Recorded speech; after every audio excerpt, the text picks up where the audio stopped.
My wife Elena and I are flying from Toronto to Las Vegas today for the Formula One Grand Prix. And we're flying with Porter Airlines in just simple economy class. But we noticed that there's no middle row between us. We're drinking free wine from glassware, and there's also free and fast Wi-Fi on board. Now, this is my personal sixth flight with Porter, and every single time my experience with them has been absolutely incredible. So now I have a question. Is Porter the best airline in Canada? And does it have a chance at disrupting the duopoly of Air Canada and WestJet? Why don't we ask the captain?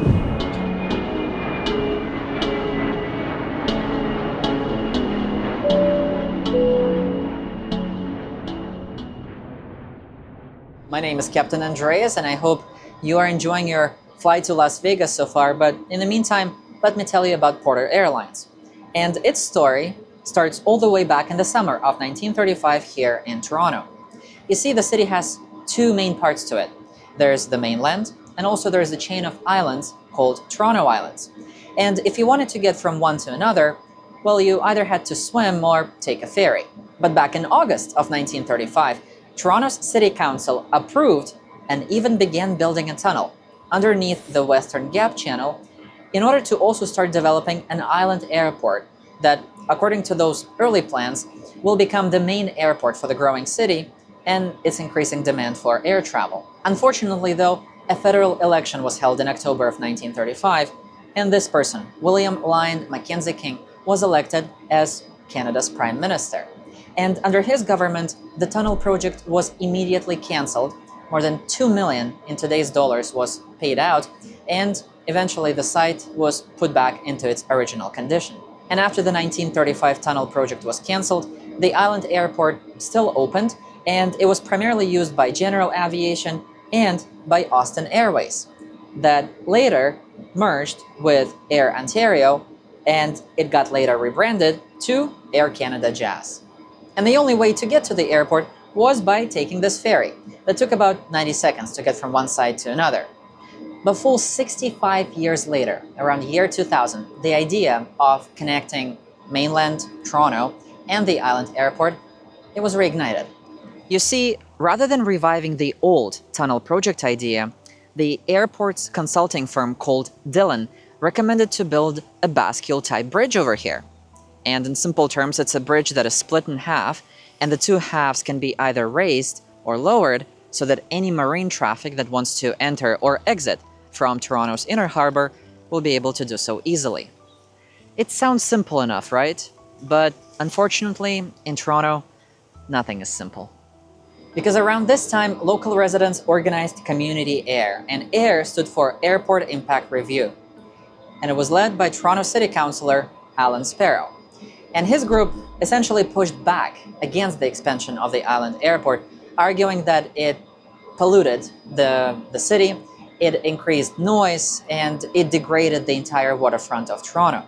But one person had a bit of a different idea, and his name was Robert Deluce, who served as the CEO until 1995 of Canada 3000, which grew to be the largest charter airline in the world until it collapsed post 9/11's air travel demand slump. Mr. Deluce saw the island airport as a hugely underutilized asset, and he knew that the potential bridge could really help grow operations at the island airport. So he and his business partners formed a company called RegCo that was supposed to help launch a new regional airline from the island airport using Canadian-built turboprops called Dash 8. So in November of 2002, Mr. Deluce told media that RegCo was ready to purchase 15 of those turboprops from Bombardier. His plan also included full revitalization of the island airport that back then was losing $1 million every single year, and most importantly, he would finance the construction of the bridge and he would not take a single taxpayer dollar. He really needed that bridge to work because relying on a single ferry like this was not ideal for the new airline's growth. And surprisingly, Toronto City Council approved that idea. So in June of 2003, Toronto, Ottawa, and TPA, which back then stood for Toronto Port Authority, and it got later renamed to Ports Toronto, and it's this federal agency that is running the airport, they signed an agreement that now allowed for a fixed link to be built between the mainland and the island. And Ports Toronto now also started figuring out who is actually going to build that bridge. And for now, this Canadian company called Aecon was the cheapest bidder. But remember back in 1935 when the tunnel project was cancelled as soon as the federal election was held? Well, history always tends to repeat itself, and now on a bit of a smaller scale, but in November of 2003, Toronto chose David Miller as their brand new mayor. And interestingly, one of the first action items on David's agenda was the cancellation of any bridge plans. And he moved fast, because just a month later after his election, he convinced the city to introduce a ban for any fixed link between the mainland and the island airport. They also had to convince the federal government, again, successful. Ottawa obliged, and thus the bridge project was unfortunately cancelled. And Robert Deluce was extremely unhappy. So unhappy, in fact, that just a month later, in cooperation with Ports Toronto, they decided to file a $500 million lawsuit against the city, claiming that Mayor David Miller abused his powers of public office. And Mr. Miller responded with this, and I quote, "It's absurd, it's outrageous, it's nonsense, it's unbelievable, it's ridiculous. Does anybody have a thesaurus? There must be some other words to describe it. It's ludicrous." Now, of course, nobody is going to transfer anybody, $500 million that easy, but the federal government decided to settle just a bit more than a year later. And Ports Toronto received about $35 million from that settlement. And while we don't know exactly how much Mr. Deluce and Recco got from that settlement, some sources say that he got about $20 million from it, which essentially became like seed money for his new airline. And with that sort of settled, Mr. Deluce now went a bit on the offense, and he decided to buy the entire island airport terminal. He bought it out, and since he became its landlord, his first action item was now evicting the current tenant, Air Canada Jazz, who got their eviction notice on January 31st, 2006. Jazz decided to fight it in court though, but they were unsuccessful because the court sided with Mr. Deluce, and they had no choice but to suspend all of their operations from the island airport. And with that cleared, Robert Deluce now worked with a branding agency called Win Creative. And on February 2nd, 2006, they introduced their brand new airline, which by now you might have already guessed it, they named as Porter Airlines. And since it's a Canadian airline and we have a lot of raccoons in here, well, their mascot is named Mr. Porter, and he's a raccoon.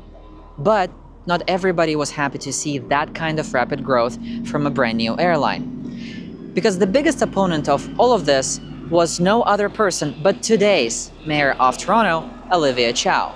Because back then, in 2006, she led a group of activists in order to try to reach Stephen Harper, Prime Minister of Canada, and eventually destroy any plans for up-and-coming Porter Airlines. But those activists and Olivia were unsuccessful, and still, on October 23rd, 2006, the very first flight by Porter was made from here to Ottawa. That first flight wasn't smooth, but it was a start. Porter knew they had a lot of work ahead of them, but they also knew that they now worked with an amazing location in downtown Toronto, which was perfect for those business travelers. And to sweeten the deal, they now decided to offer a few other perks, such as all passenger lounge access with Wi-Fi, comfortable seating and drinks, free wine and beer in glassware aboard all of their flights, and an almost 24-hour bus shuttle that runs between Union Station and the airport itself. And in their first year of operation, Porter went from zero to transporting more than 300,000 passengers, which I think is insane kind of growth. But it kind of pales in comparison to Air Canada's 33 million passengers that same year and WestJet's 16 million. But Porter Airlines kept on growing because initially they just started with Ottawa, right? And then they expanded to Montreal, then to Halifax, and then to Quebec City.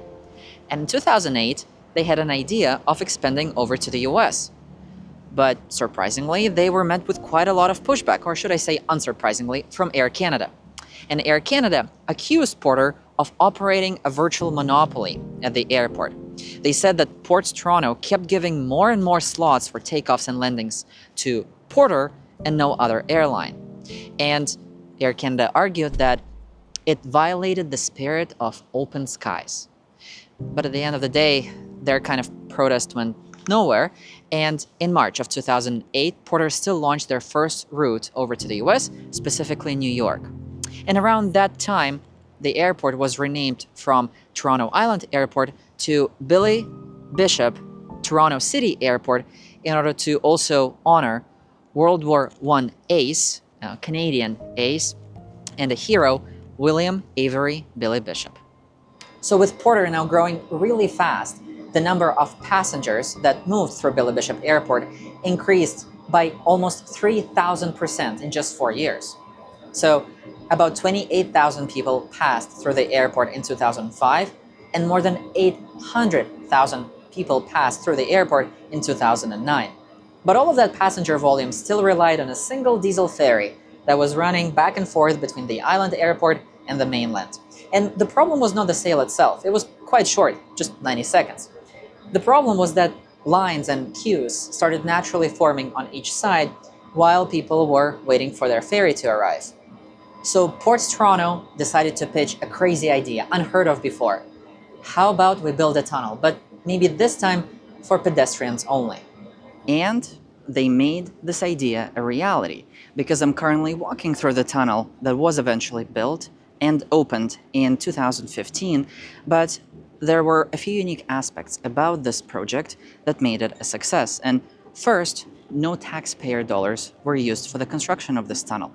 Instead, Ports Toronto is still paying $350,000 each month to two companies, Forum Infrastructure and PCL Construction, until roughly 2035, because the total cost of this tunnel was roughly $83 million. And so that loan should be repaid by 2035, and the money is actually coming from the tunnel's users. You know, on your airline ticket, it might say airport improvement fee. Well, that's where your money is going, to pay for stuff like this. Second, the city was able to piggyback off of the tunnel's construction, and they actually made a bunch of new infrastructure to the island, like new water main lines, like I guess fresh water and sewer lines that otherwise would have been more expensive and time-consuming to build as a standalone project. And third, Ports Toronto argued that the tunnel will help alleviate a lot of foot traffic congestion that was happening on each side, so on the island and the mainland. And I think their argument was pretty strong, because right now people can freely walk between the two without having to wait for a ferry. So it definitely helps the airport.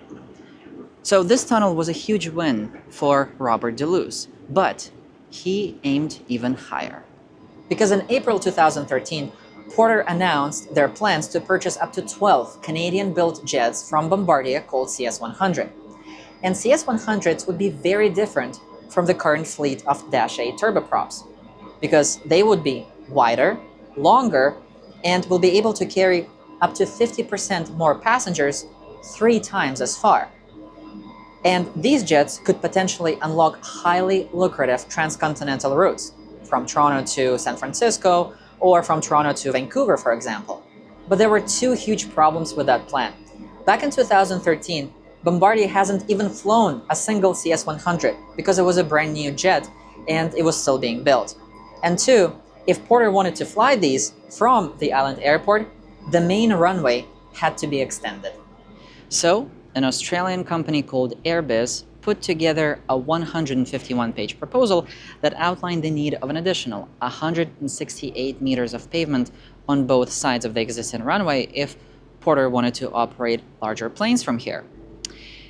And of course, Mr. Deluce and Ports Toronto and Porter tried to push as hard as they could for the extension of the existing runway. But unfortunately, after 2 years of deliberations, in November of 2015, Transport Minister Marc Garneau announced that the original tripartite agreement that existed since 1983 between Toronto, Ottawa, and Ports Toronto, and it's supposed to govern the airport until 2033, would not be amended in any way to allow jets. Therefore, runway extension would not be approved, and Porter will not be able to fly their brand new CS100 planes from here. But I find Mr. Deluce to be stubborn, but in a good way, and he didn't give up. Instead, he decided to pivot and expand Porter's operations to Toronto's much larger Pearson International Airport. And to support his plans, in 2021, he announced plans to purchase up to 80 brand new jets, a deal worth more than $6 billion, but now not from a Canadian manufacturer, but this time from a Brazilian one called Embraer. And these jets would be called Embraer E195-E2. And there were a few unique features about these jets that made Porter get them and not CS100s. First, Bombardier was struggling to keep their CS100 program going. What they wanted to try was to sell 75 of their brand new jets to Delta at a very, very low price. So low, in fact, that Boeing stepped in and they complained.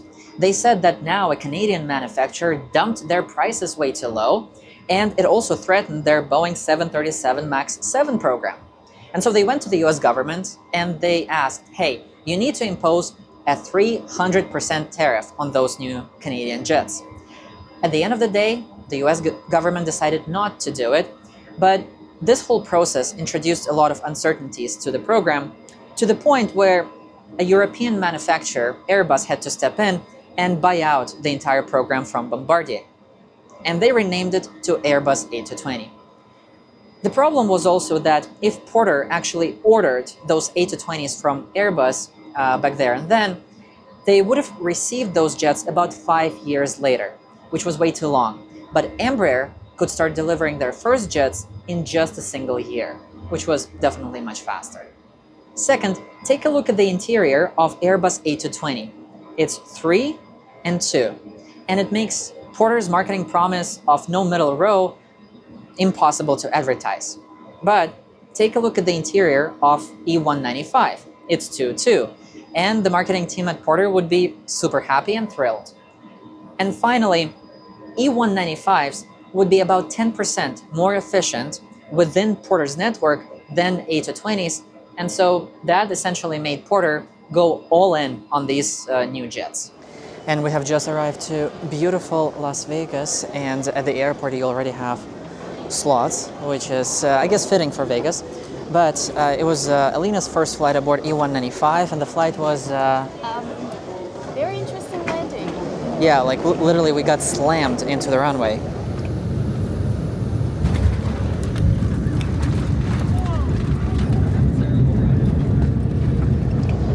And also, the washrooms were a little stinky, so I guess no airline is perfect. But regardless, I think E195 jets for Porter are now helping to expand their network from about 20 destinations to over 45, including pretty much all of South, like the Caribbean and Mexico. And they're also starting to chip away at Air Canada's and WestJet's passenger volume, because in 2024, Porter moved about 5.5 million people. Of course, it's much less than Air Canada's, I think, 47 million and WestJet's 36, but regulators are already saying that more supply means cheaper ticket prices. So at the end of the day, consumer wins. So I think more competition is good. And I'm also noticing that Air Canada is now doing pretty aggressive out-of-home advertising, saying that their flights are the only flights out of Billy Bishop Airport with free Wi-Fi on board. So I guess they couldn't come up with anything original, but I'm not going to be the judge of that. I'll let you be the judge of Porter and this video. So let me know in the comments what you think, if you ever flown with Porter, and how your experience was. But for now, I am team Max Verstappen, she's team Lando Norris, and we're gonna go and see who is going to win Las Vegas. Yeah, right, it's gonna be Verstappen. But who is going to win 2025 Las Vegas Grand Prix? So thank you so much, and see you next time.